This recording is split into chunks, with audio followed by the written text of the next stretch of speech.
Hello tout le monde, j'espère que vous allez bien. Donc aujourd'hui je vous retrouve avec une vidéo qui sort un petit peu de la beauté puisque c'est une vidéo sur mes tatouages et mes piercings. Je voulais vous parler des tatouages que j'ai ainsi des piercings que j'ai et que j'ai eu, puisque actuellement des piercings il ne m'en reste qu'un je crois sur le nombre incalculable que j'ai eu. Je vais vous les montrer aujourd'hui et je dois préciser quand même que j'ai des tatouages qui vont sûrement choquer la majorité des gens.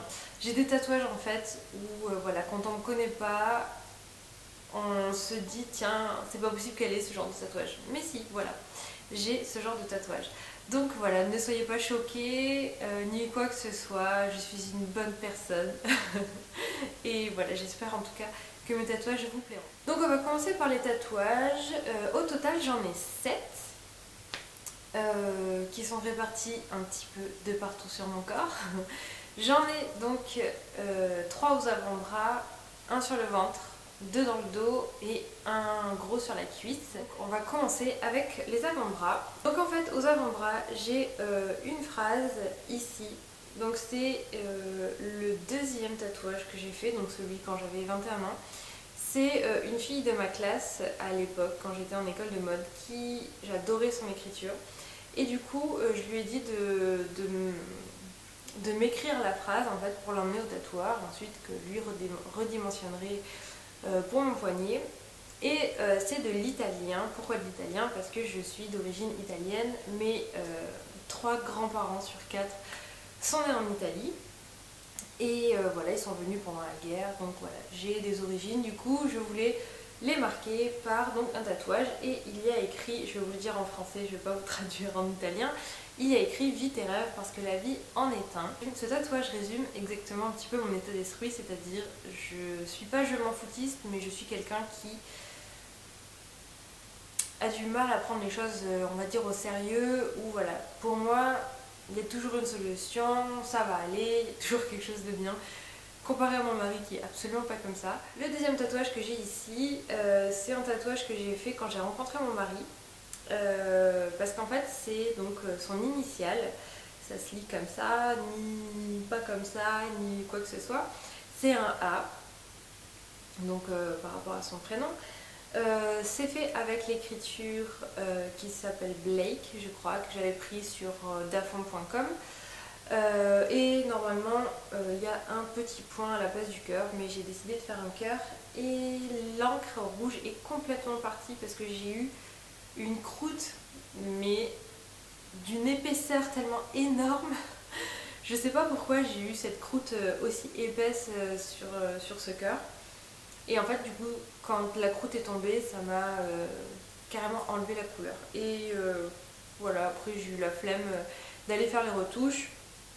Donc voilà, mon cœur est resté avec un petit dégradé de blanc au rouge, voilà, mais je le trouve super sympa. Et pour info, mon mari a le appareil avec un E sur la même zone de l'avant-bras. Et nous avons fait ça 2 mois après qu'on se soit rencontrés. Voilà. Ensuite, on va passer à l'autre tatouage de l'avant-bras. Donc, c'est celui-ci. Et celui-ci, en fait, suscite mais un intérêt de tout le monde. C'est dingue. Toutes mes clientes, à chaque fois, me disent mais ça veut dire quoi, etc. Ces chiffres. Alors, je précise juste que quand je l'ai fait, tout le monde m'a dit ah, tu copies Angelina Jolie. Pas du tout. Angelina Jolie, je sais qu'elle a des chiffres, je sais même pas ce que ça représente. Je sais pas du tout. Enfin, je sais juste qu'ils sont dans son dos et à la verticale. Et je sais pas du tout ce que ça représente exactement. Voilà, j'y ai pas du tout pensé à elle en faisant ça. On me l'a fait remarquer après que je l'ai fait.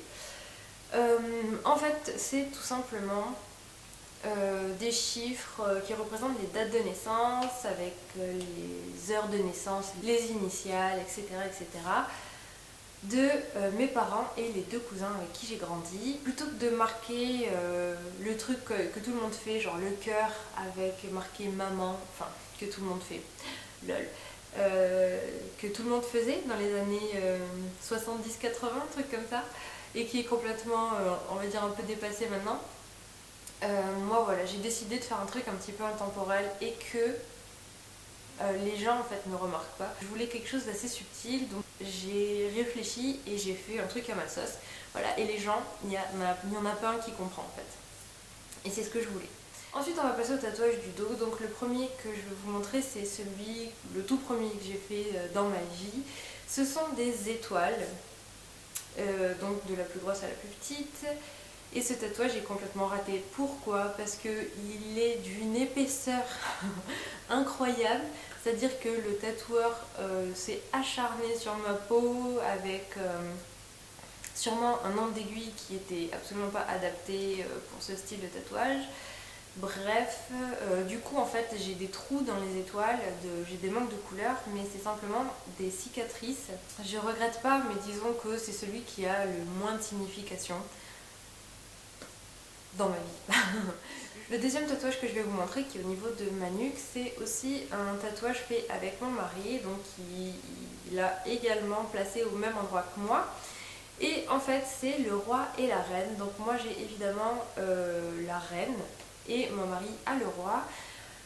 Donc nous avons les deux têtes de mort qui sont identiques exactement, et il y a juste les couronnes en fait qui changent. Donc moi j'ai une couronne qui est beaucoup plus féminine, mon mari a une couronne en fait en dents comme ça. C'est un tatouage que je vois jamais en plein, à part si je me mets un miroir comme ça et que je le regarde, sinon je vois toujours qu'une partie ou un truc de travers, et sinon je vois celle de mon mari, et à chaque fois je trouve que c'est un super joli tatouage, j'adore. Je trouve que c'est un truc un peu spécial et voilà. On a voulu faire ça à la base vraiment pour notre couple et pour dire que voilà, on est soudés à la vie, à la mort.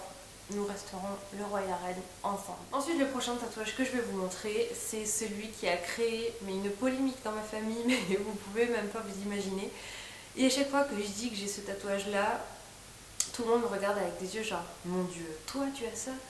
Oui oui, moi j'ai ça, moi j'adore ce genre de choses. Donc voilà, donc j'ai deux têtes de mort aussi sur le ventre, donc ça a complètement choqué, surtout quand je suis tombée enceinte, parce que ma mère m'a dit ah là là mais c'est horrible, t'es enceinte et t'as deux têtes de mort au niveau du ventre et tout, ça va être trop moche enceinte. Alors que franchement mes têtes de mort ne se sont absolument pas déformées enceinte, avec le ventre ça se voyait presque pas parce qu'elle était vraiment en bas. C'était très joli. J'ai toujours été attirée par les têtes de mort depuis que je suis petite, c'est vraiment un truc qui m'obsède, et quand j'étais en école de mode, c'était un truc mais qui m'inspirait grave quoi, tout ce qui était tête de mort, squelette et tout. Ensuite le dernier tatouage que j'ai, c'est celui sur la cuisse, et je l'ai fait juste avant de tomber enceinte. J'avais une petite idée en fait de vouloir une phrase sur le tour de ma cuisse avec un dessin. Je voulais une arme. Et je voulais des roses et je voulais une phrase. Je voulais une arme parce que je fais du tir, il y a un rapport avec le métier de mon mari aussi. Et puis des roses parce que je sais pas, j'ai toujours trouvé ça super beau, les roses en tatouage. Le problème de ce tatouage, c'est que je trouve que la tatoueuse s'est un petit peu, même complètement merdée sur la phrase, parce qu'elle a fait ça avec des aiguilles beaucoup trop épaisses. Du coup l'écriture est trop épaisse, je trouve.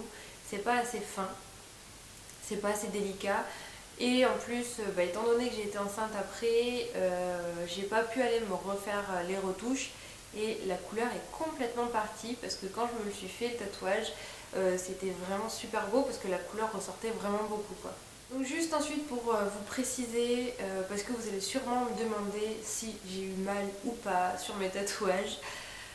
Donc pour les avant-bras, je trouve que c'est carrément un truc qui ne fait pas mal du tout. Mais le truc c'est que moi j'ai eu que des écritures et j'ai pas eu de dessin avec du remplissage. Donc du coup, les écritures ça fait carrément pas mal. Hein. Pour le haut du dos, ça m'a fait un petit peu mal parce qu'en fait quand il tatoue sur les nœuds, vous savez quand on est courbaturé, ça fait des nœuds, et quand il tatoue dessus, ça fait vraiment super mal. Sinon, pour juste les contours et tout, ça fait vraiment pas trop mal. Pour le ventre, alors là, ça a été l'explosion de saveur au niveau douleur. Ça a fait juste horriblement mal. La cuisse aussi, ça a fait super mal au niveau juste du remplissage. Après l'écriture, ça n'a pas fait mal, mais le remplissage, ça a duré 3 heures. Enfin, le tatouage en tout a duré 4 heures et le remplissage 3 heures. Ensuite au niveau des piercings, donc là il n'y a aucune histoire à raconter, ça va être un petit peu plus rapide. C'est juste que j'en ai eu 1,5 milliard.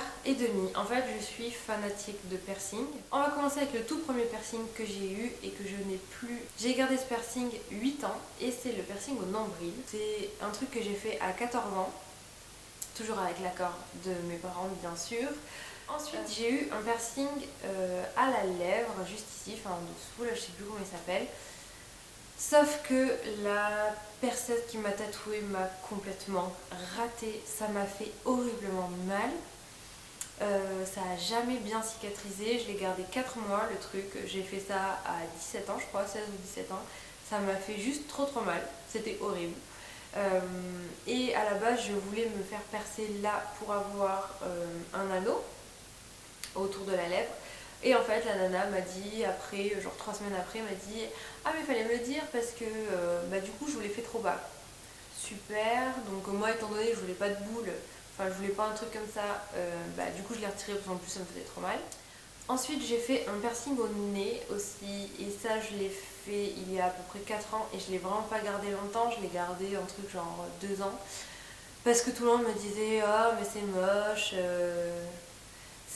ça te va pas, et puis de toute façon ça fait crasseux, et pour l'esthétique c'est pas bien et tout. Donc j'avais un anneau en or, c'était juste trop beau, je l'ai adoré. Ensuite j'ai aussi un piercing à la langue. Et ça je pense que vous l'avez toutes vu depuis le début de mes vidéos, même si ça se voit pas trop quand je parle. Donc le piercing à la langue c'est une grande histoire d'amour parce que je me suis fait percer 3 fois la langue. La première fois c'était dans le dos de mes parents en Angleterre et j'avais 16 ans. Donc quand je leur ai dit, ils m'ont fait une crise de malade, ce que je comprends tout à fait. Mais je l'ai quand même gardé parce que je leur ai dit de toute façon ma langue maintenant est percée donc voilà. Je l'ai gardé vraiment pas longtemps parce qu'en fait mon corps l'a complètement rejeté au bout de un truc genre 8 mois. Vraiment mais une douleur du jour au lendemain. Comme ça, je me suis levée, grosse douleur à la langue et tout. J'ai dit, allez, on enlève, on va pas faire d'histoire. Je me suis refait percer la langue ensuite, peut-être 1 an après ou 2 ans après. Et là, pareil, le perceur m'a raté. Et donc, du coup, au bout d'1 an, j'ai rejeté le piercing. J'ai persévéré, je me suis dit jamais 203. À 20 ans, je me suis refait percer la langue pour la 3e fois par mon perceur chéri. Le piercing que j'ai actuellement, c'est un piercing qui m'a posé. Parce que je lui ai dit, je veux un truc, j'ai l'impression que je n'accepte pas les autres matières, donc je veux de l'or. Donc j'ai un piercing en or, et ça fait 6 ans, bientôt 7, que j'ai ce piercing que je n'ai jamais retiré. C'est-à-dire que à chaque fois que je me suis fait opérer, je ne l'ai pas retiré. Pour la césarienne que j'ai eue, je ne l'ai pas retiré parce que tout simplement, mon perceur me l'a tellement serré fort que la boule est bloquée et je n'arrive pas à l'enlever. Voilà, donc le jour où je devrais l'enlever, bah, souhaitez-moi bon courage parce que je pense que j'y arriverai tout simplement pas. Ensuite, j'ai évidemment les oreilles percées. J'ai 2 trous de chaque côté, mais je ne mets plus du tout de boucle d'oreille parce que clairement je ne supporte plus aucune boucle d'oreille. Que ce soit en or, en argent, en matière pourrie ou pas, enfin n'importe quelle matière, je ne supporte pas. La dernière zone où je me suis fait percer, vous allez dire la meuf est complètement jaubastre. Effectivement, sur le coup, j'ai été complètement ouf, mais je les ai mais tellement adoré ces piercings. C'était tellement beau, c'était juste... voilà. Un truc de fou, j'ai adoré. Et c'était aux 2 phalanges, donc ces 2 doigts. Et j'ai adoré, sauf que ces piercings là, je les ai gardés vraiment pas très longtemps. J'ai dû les garder, je sais pas, peut-être moins d'1 an, peut-être un peu plus de 6 mois, 6-9 mois, un truc comme ça. Et ensuite je les ai retirés tout simplement parce que j'ai déménagé de Paris et que je n'allais plus voir ce perceur là. Donc je voulais absolument que ce soit lui qui me les retire parce que c'est lui qui me les avait mis. Au niveau de douleur, le nez ça fait un tout petit peu mal parce qu'on a les nerfs qui passent et du coup ça nous fait verser une petite larme. La langue ça fait mal juste le temps qu'on perce et puis après ça ne fait plus mal. Et puis surtout que moi j'ai pas du tout saigné, j'ai pas la langue qui a gonflé et tout donc voilà ça s'est très bien passé. Les doigts ça fait pas du tout mal. Là, moi, ça m'a fait horriblement mal. Les oreilles, non. Et le nombril non plus, ça fait mal, genre un millième de seconde le temps qu'on perce, et voilà. Voilà pour cette vidéo qui, je pense, va durer une éternité. Mais quand on a eu autant de piercing et qu'on a autant de tatouages que moi, forcément ça prend un petit peu de temps. Voilà, en tout cas, j'espère que cette vidéo vous aura plu. Et puis n'hésitez pas à me poser toutes les questions que vous voulez au sujet des piercings et des tatouages. Je pense que j'ai quand même une petite couche de connaissances sur tout ça, surtout au niveau hygiène et cicatrisation et comment on en prend soin, etc. N'hésitez pas à me poser toutes les questions que vous voulez. N'oubliez pas non plus de mettre un pouce en l'air si cette vidéo vous a plu, de vous abonner à ma chaîne, de partager la vidéo si vous souhaitez la partager. Hein. Il faut aussi le dire que voilà, si c'est bien, on partage. Et puis, je vous fais de très gros bisous en attendant la prochaine vidéo qui sera samedi prochain. Bye bye. Aujourd'hui, je vous retrouve avec une vidéo sur une routine cheveux, comme vous avez voir dans le titre. Et j'ai mis après l'accouchement parce que c'est une routine, je trouve, qui est vraiment bien.